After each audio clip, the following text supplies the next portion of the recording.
میرے کریم نبی نے فرمایا صحابہ قیامت کے دن جب اہل جنت اہل جہنم سے پوچھیں گے کہ آخر تمہیں کس چیز نے دوزخ میں ڈالا، تو ان کا پہلا جواب یہی ہوگا کہ ہم لوگ نماز نہیں پڑھا کرتے تھے، ہم لوگ اللہ کو سجدے نہیں کرا کرتے تھے۔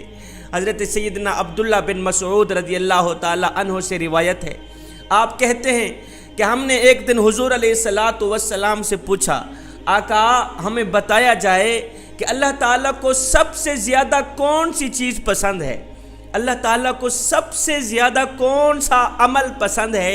میرے کریم نبی نے فرمایا صحابی اللہ تعالیٰ کو سب سے زیادہ جو عمل پسند ہے، محبوب ہے، وہ ہے مقررہ وقت پر نماز با جماعت ادا کرنا۔ جوانو، میں تمہیں ایک گنہگار شخص کی کہانی سناتا ہوں، ایک گنہگار شخص کا سبق آموز واقعہ سناتا ہوں، دل کے کانوں سے سنیے گا۔ ایک گنہگار شخص تھا، بدکار تھا، سیاکار تھا، شرابی تھا۔ علاقہ جانتا تھا کہ یہ گنہگار ہے، یہ بدکار ہے، یہ سیاکار ہے۔ علاقہ جانتا تھا یہ شخص شرابی ہے۔ زندگی کے دن گزر گئے، یہ گنہگار شخص مر گیا، فوت ہو گیا۔ اس کے انتقال کے بعد جب اس کی قبر کھودی گئی، لوگ دیکھ کر حیران رہ گئے کہ اس کی قبر میں نور ہی نور تھا، روشنی ہی روشنی تھی۔ گلاب کے پھول اگے ہوئے تھے جن کی خوشبو سے قبر میں عطر پھیلا ہوا تھا۔ ایسا لگتا تھا جیسا کہ جنت کی کھڑکی کھول دی گئی ہو، جنت سے ٹھنڈی ٹھنڈی ہوائیں چل رہی ہوں، خوشبو آ رہی ہو۔ لوگ دیکھ کر حیران رہ گئے کہ یہ تو گنہگار تھا، یہ تو بدکار تھا، یہ تو شرابی تھا، پھر قبر میں روشنی کہاں سے آ گئی، قبر میں خوشبو کہاں سے آ گئی، ٹھنڈی ٹھنڈی ہوا کہاں سے آ گئی۔ خیر، اس گنہگار شخص کی تدفین کی گئی۔ تدفین کرنے کے بعد لوگ اس گنہگار شخص کی بیوی کے پاس گئے، پوچھا مائی آخر تیرا شوہر کون سا ایسا عمل کیا کرتا تھا جس عمل کی وجہ سے آج اس کی قبر میں نور ہی نور تھا، گلاب کے پھول اگے ہوئے تھے جن کی خوشبو سے قبر میں عطر پھیلا ہوا تھا، اور تیرا شوہر تو شرابی تھا، شرابی تھا، اس کی قبر میں روشنی کہاں سے آ گئی؟ بیوی نے کہا بھائی میرا شوہر واقع گنہگار تھا، بدکار تھا، وہ شرابی تھا، پر اس کے ایک عمل ایسا تھا جو اس کی بخشش کا ذریعہ بن گئے۔ میں یقین سے کہتی ہوں وہی عمل میرے شوہر کی بخشش کا ذریعہ بن گیا ہوگا۔ لوگوں نے پوچھا وہ کون سا ایسا خاص عمل تھا؟ تو اس کی بیوی نے کہا وہ عمل یہ تھا کہ جب فجر کی اذان آتی تھی، فجر کی اذان سن کر میرا شوہر کیا کرتا؟ میرا ایک بچہ تھا جس کی عمر 4 سے 5 سال کی تھی۔ میرا شوہر اپنے بچے کو اٹھاتا، بیٹے اٹھو، خود بھی وضو کرتا، اپنے بچے کو بھی وضو کراتا، وضو کرانے کے بعد اس کی انگل پکڑ کے یہ کہتے ہوئے مسجد کی طرف چلا جاتا بیٹے آؤ جس مالک کا کھاتے ہیں اس کے گیت گانے چلے، آؤ بیٹا جس مالک کو ساری کائنات سجدہ کر رہی، چرند پرند انسان حیوان ساری کائنات اس وقت جس کریم رب کے آگے جھکی ہوئی ہے، آؤ اس کریم رب کے آگے جھکنے جائیں، اس کریم رب کو سجدہ کرنے جائیں، آؤ بیٹے نماز پڑھنے جائیں۔ ہو سکتا ہے 5 سال کا بچہ تھا، 5 سال کے بچے کو یہ کہتا بیٹے ہو سکتا ہے یہ نماز ہماری زندگی کی آخری نماز، بیٹا ہو سکتا ہے یہ اذان ہماری زندگی کی آخری اذان، بیٹا ہو سکتا ہے میرا اللہ آخری بار ہمیں بلاوا دے رہا ہو، آخری بار نماز پڑھنے کا موقع دے رہا ہو۔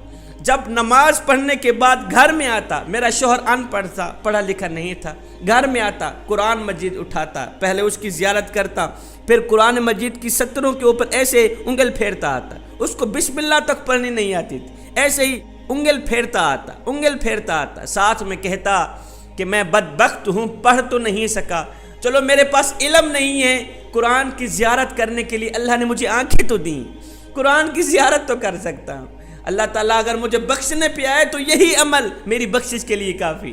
بھائیو میں یقین سے کہتی ہوں بس یہی عمل میرے اللہ کو پسند آیا ہوگا اور میرے اللہ نے میرے شوہر کی بخشش کر دی ہوگی۔ جوانو، جو شخص گنہگار ہو، بدکار ہو، سیاکار ہو، خطاکار ہو، شرابی ہو، لوگ بھی جانتے ہوں کہ واقعی یہ شخص شرابی، جو شخص ایک نماز پڑھے اس کو اتنا مقام ملتا ہے کہ دنیا میں ہی اس کو بخش دیا جاتا ہے۔ مجھے بتاؤ جو شخص نماز پنجگانہ با جماعت ادا کرے اس کو کتنا مقام ملتا ہو۔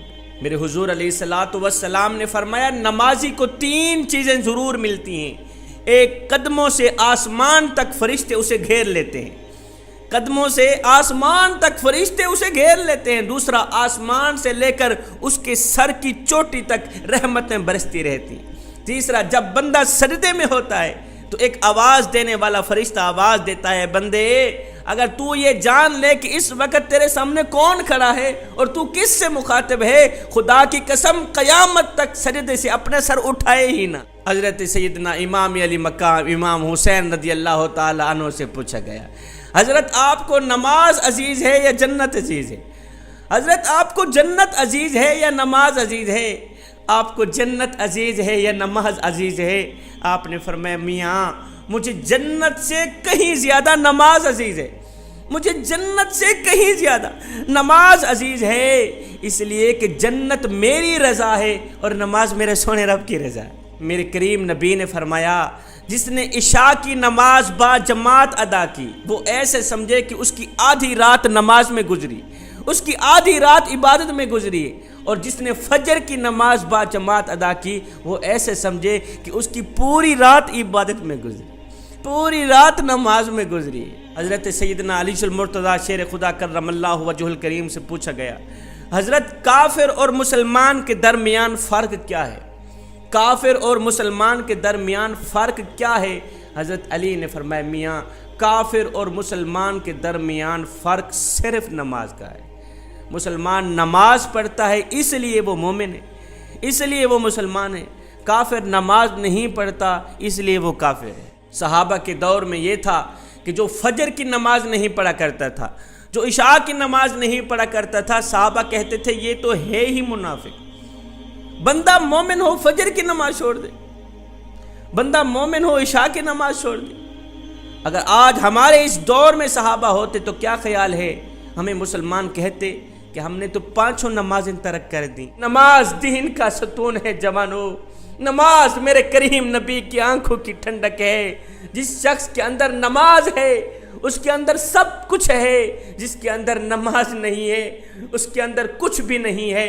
میرے کریم نبی نے فرمایا جو شخص 5 وقت کی نماز با جماعت ادا کرتا ہے، اس جمعے سے لے کر اگلے جمعے تک درمیان کے جتنے بھی گناہ ہیں یہ 8 دنوں کی نماز ان تمام گناہوں کا کفارہ ہے۔ جوانو اگر تم بے حیائی سے بچنا چاہتے ہو، اگر تم برائی سے بچنا چاہتے ہو، اگر تم قتل و غارت سے بچنا چاہتے ہو، اگر تم گنڈا گردی سے بچنا چاہتے ہو، اگر تم شراب نوشی سے بچنا چاہتے ہو تو سنو میاں بے حیائی کا علاج صرف نماز ہے، برائی کا علاج صرف نماز ہے، قتل و غارت کا علاج صرف نماز ہے، شراب نوشی کا علاج صرف نماز ہے۔